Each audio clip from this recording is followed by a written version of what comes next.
Assalamualaikum warahmatullahi wabarakatuh. Salam sejahtera bagi kita semua.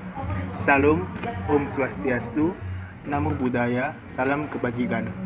Perkenalkan, nama saya Muhammad Akbar Amrullah. Saat ini saya sedang menempuh pendidikan di Universitas Brawijaya Malang, Fakultas Ilmu Sosial dan Ilmu Politik, jurusan Ilmu Pemerintahan angkatan 2019. Pada kesempatan kali ini, saya akan menjelaskan apa sih sistem pemerintahan yang digunakan di Indonesia saat ini dan apa hubungannya dengan demokrasi yang telah diterapkan oleh negara Indonesia.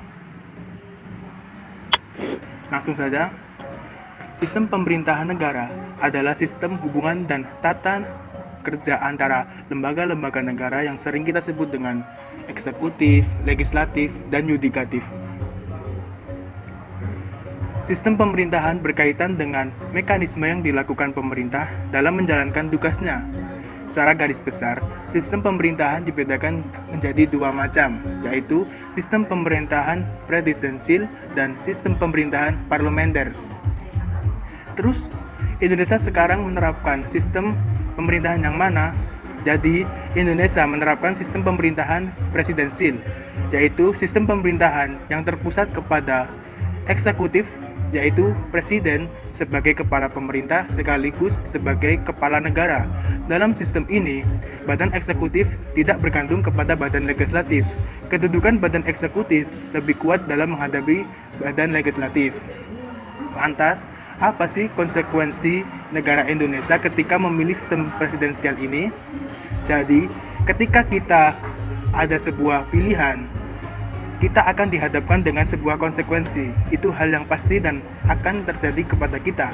Konsekuensi positif yang didapat oleh negara Indonesia ketika memilih sistem presidensial ialah sistem presidensial ini lebih menjamin stabilitas pemerintah, sedangkan kelemahannya, sistem ini cenderung menempatkan eksekutif sebagai bagian kekuasaan yang sangat berpengaruh karena kekuasaan cukup besar. Oleh karena itu, diperlukan pengaturan konstitusional untuk mengurangi dampak negatif atau kelemahan dari sistem presidensial ini. Adapun ciri-ciri sistem presidensial ini antara lain yaitu kepala negara sekaligus menjadi kepala pemerintah. 2. Pemerintah tidak bertanggung jawab kepada parlemen.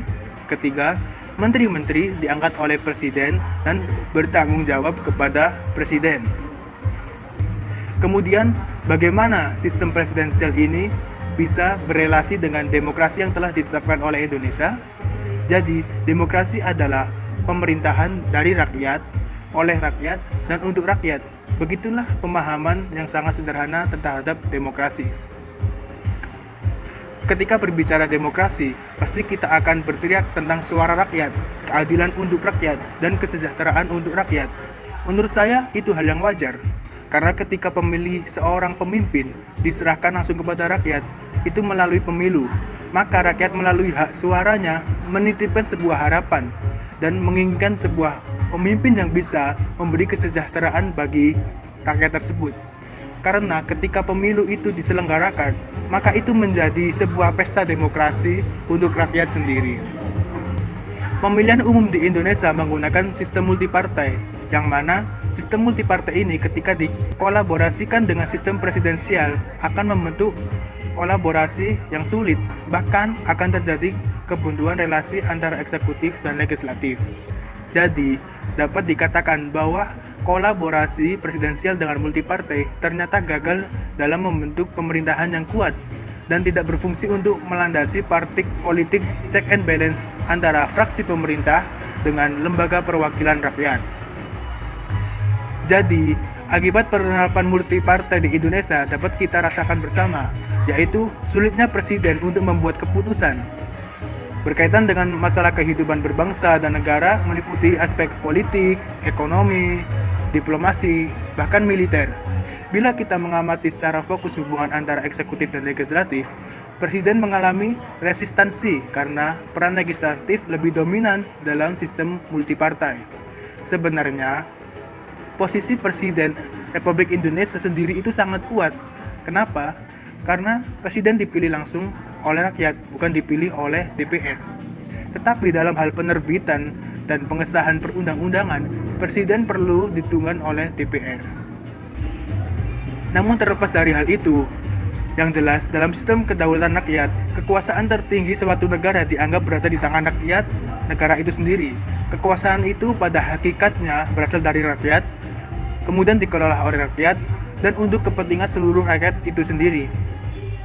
Pengertian mengenai kekuasaan tertinggi itu sendiri tidak perlu dipahami bersifat monistik dan mutlak dalam arti tidak terbatas, karena sudah dengan sendirinya kekuasaan tertinggi di tangan rakyat itu dibatasi oleh kesepakatan yang mereka tentukan sendiri secara bersama-sama yang dituangkan dalam rumusan konstitusi yang mereka susun dan sahkan bersama.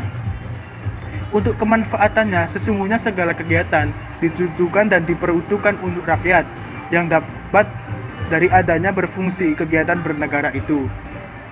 Inilah gagasan kedaulatan rakyat atau demokrasi yang bersifat total dari rakyat, untuk rakyat, dan oleh rakyat.